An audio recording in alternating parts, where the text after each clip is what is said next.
थक कर एक पेड़ के नीचे बैठ गई। तभी उसकी नजर सामने एक पत्थर पर पड़ी जो शिवलिंग जैसा लग रहा था। वो सोचने लगी, हाँ,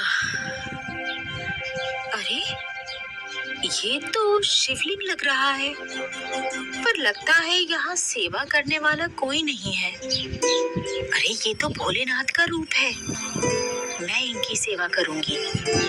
भोलेनाथ बहुत जल्दी प्रसन्न हो जाते हैं। कल से रोज सुबह काम पर जाने से पहले इनकी पूजा करूंगी। अगर भोलेनाथ प्रसन्न हो गए तो मेरा भी जीवन बदल जाएगा। ये सोचकर गीता उठी, शिवलिंग के पास पहुंची, उसके आगे मत्था टेका और अपने घर चली गई। अगली सुबह नहा धोकर गीता घर से निकली और जैसा कि उसने सोचा था, शिवलिंग के पास गई, उस पर जल चढ़ाया, फूल चढ़ाए, प्रार्थना की, मत्था टेका और काम पर चल दी। गांव शकरपुर की रहने वाली गीता एक अनाथ लड़की थी। गरीब थी, इसलिए मेहनत मजदूरी के सिवा कोई रास्ता नहीं था। इस बार उसे एक खेत में फसल कटाई का काम मिला था, जिसे वो दूसरे मजदूरों के साथ कर रही थी। काम करते करते उसकी बात अपनी सहेली मीना से हुई। गीता, कुछ सोचा है तूने? ये काम तो कल खत्म हो जाएगा, उसके बाद क्या होगा? भोलेनाथ सब अच्छा ही करेंगे मीना, कोई ना कोई रास्ता निकल ही आएगा। मैंने सुना है कि यहाँ के जमींदार साहब अपनी हवेली का काम करवा रहे हैं, उन्हें भी मजदूरों की जरूरत है। मैं तो परसों वहाँ जाकर बात करूंगी, तू भी आ जाना। ठीक है, तू जा रही है तो मैं भी चली जाऊंगी। ये कहकर गीता और मीना अपने अपने काम में लग गईं। 2 दिन बाद सुबह सुबह काम की तलाश में निकलने से पहले रोज की तरह गीता ने शिवलिंग पर जल चढ़ाया, पूजा की और प्रार्थना की। भोलेनाथ, आज मैं एक नए काम के लिए जमींदार के यहाँ जा रही हूँ, मेरी मदद करना, अपना आशीर्वाद देना कि मेरा काम हो जाए। भोलेनाथ का आशीर्वाद लेकर गीता जमींदार के यहाँ पहुँच गई। जमींदार ने गीता को काम समझाया। देखो भाई, हमारा बड़ा घर बन रहा है, यहाँ कुछ मजदूरों की जरूरत है, घर बनाने के काम में भी और कटी हुई फसल को संभालने के काम के लिए भी। तुम्हें 2 वक्त के खाने के साथ रोज के 100 रुपए मिलेंगे, पर हाँ, काम ईमानदारी से करना होगा। जी सरकार, मैं पूरी ईमानदारी और पूरी मेहनत से काम करूंगी। जमींदार ने गीता को काम पर रख लिया। गीता अपनी सहेली मीना और दूसरे मजदूरों के साथ मिलकर काम करने लगी। कभी ईंटें उठाना, कभी गाढ़ा मिट्टी मिलाना, कभी गोदाम में जाकर फसलों को ठीक से रखना। कई दिनों तक ऐसे ही काम चलता रहा। गीता खुश थी कि खाने को तो मिल ही रहा है, जब काम खत्म होगा तो इकट्ठे पैसे मिल जाएंगे और वो उसके काम आएंगे। वो भोलेनाथ से भी अपनी खुशी को बताती है।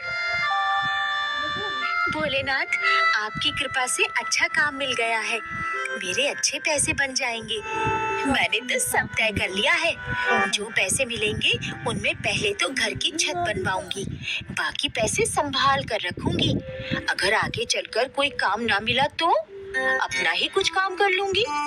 मेरी माँ भी सब्जियाँ बेचा करती थी, मैं भी वही कर लूंगी। बस ऐसे ही अपनी कृपा बनाए रखना भोलेनाथ। जय भोलेनाथ। ये कहकर गीता ने शिवलिंग के आगे मत्था टेका और काम पर चल दी। आखिर एक दिन काम खत्म हो ही गया।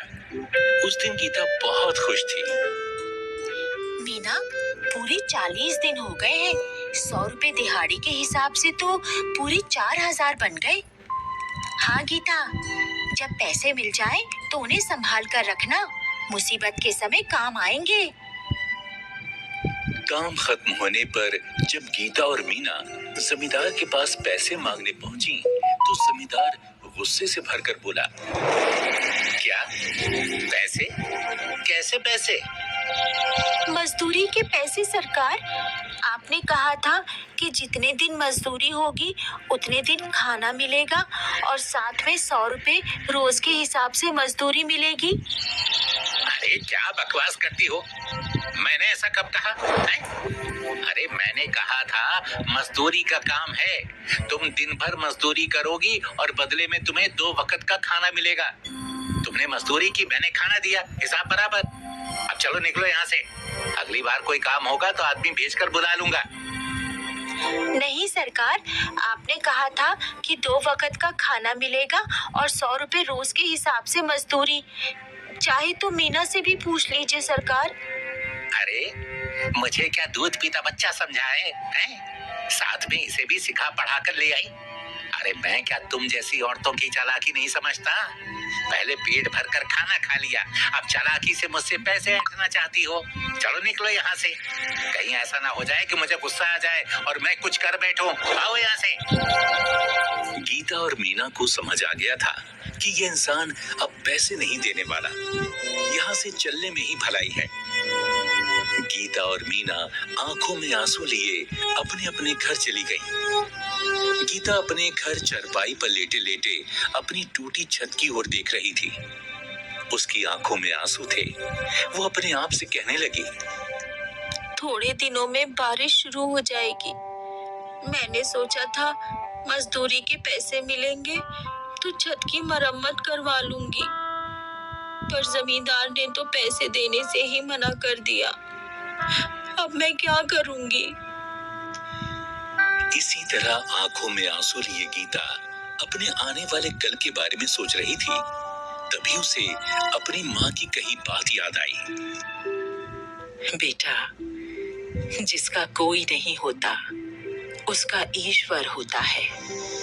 जब समस्या का कोई हल ना निकले तो ईश्वर से प्रार्थना करो, वो हर समस्या सुलझाता है।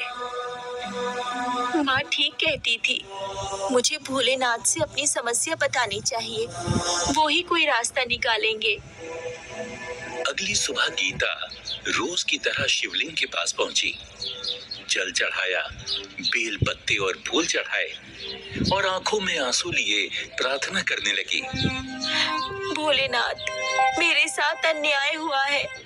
मेरी 40 दिन की मजदूरी जमींदार ने मार ली है। मुझे मेरी मजदूरी दिलवा दो भोलेनाथ। रोते रोते गीता ने अपना सिर भोलेनाथ के आगे टिका दिया। तभी गीता के कानों में आवाज पड़ी, उठो पुत्री। भोलेनाथ, आप? हाँ पुत्री, मैंने तुम्हारी प्रार्थना सुन ली है। तुम चिंता मत करो, मेहनत की कमाई कभी कहीं नहीं जाती। तुम्हारी 40 दिन की भक्ति भी पूरी हुई है और 40 दिन की मजदूरी भी। तुम आराम से घर जाओ। तुम्हारी हक की कमाई खुद पूछे और चेहरे पर मुस्कान लिए घर वापस आ गई। उधर जमींदार अपनी तिजोरी में नोट गिन गिन कर रखे जा रहा था।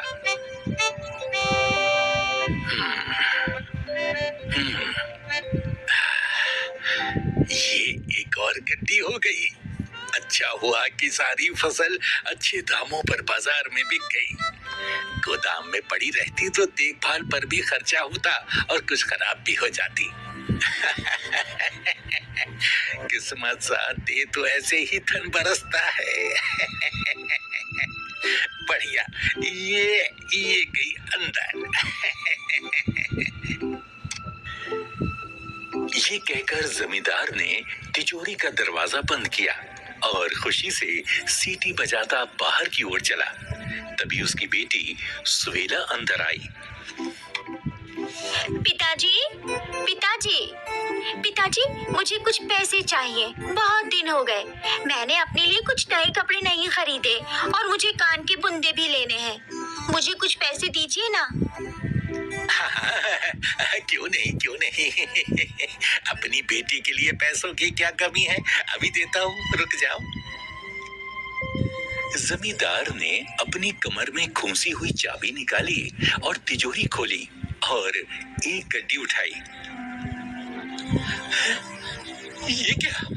ये तो कोरे कागज के टुकड़ों की गड्डी लगती है। ये क्या हो गया? ये कैसे हो सकता है? जल्दी से उसने वो गड्डी फेंकी और दूसरी गड्डियां देखने लगा, पर सारी गड्डियां वैसे ही थी।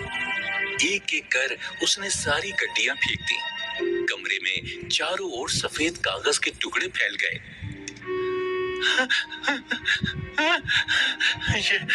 ये भी कागज के टुकड़े की, ये भी कागज का टुकड़ा। ये मेरे साथ क्या हो गया? इतना बड़ा धोखा। मैं तो बर्बाद हो गया, मैं तो बर्बाद हो गया। ये क्या पिताजी, आपकी तिजोरी में नोटों की जगह ये सफेद कागज के टुकड़े? अरे वही तो बेटी, समझ नहीं आ रहा ये हुआ कैसे। मैंने तो फसल बेचकर सारे नोट देख कर लिए थे। मेरे साथ बहुत बड़ा धोखा हुआ है बेटी। सारे पैसे मिट्टी हो गए, सारे पैसे कागज के टुकड़े में बदल गए।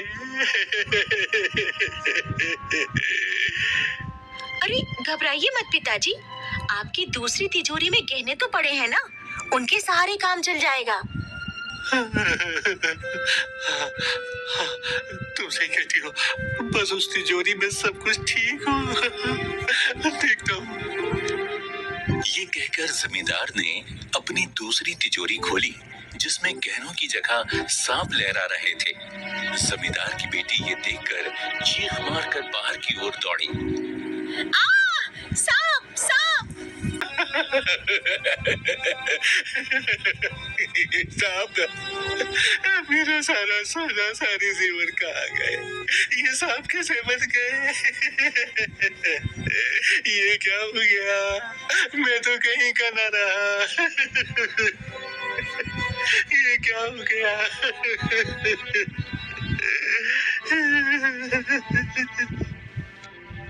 रोते रोते जमींदार की नजर अपने सामने दीवार पर लगी भोलेनाथ की तस्वीर पर गई। वो तेजी से दौड़ा और रो रो कर कहने लगा, भोलेनाथ भोलेनाथ भोलेनाथ भोलेनाथ, ये क्या किया भोलेनाथ? मैं तो पूरी तरह बर्बाद हो गया। अपने भक्त के साथ ऐसा करना आपको शोभा देता है क्या?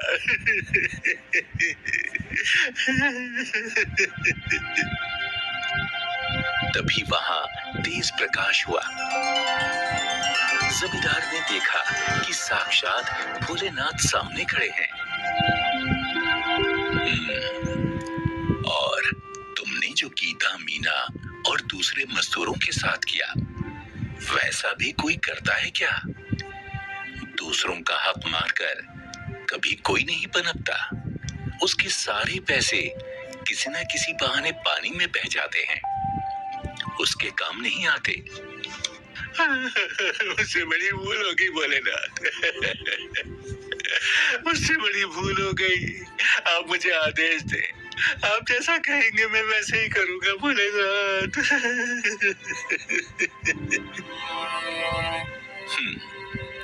तो ठीक है, सारे मजदूरों को उनका हक दो।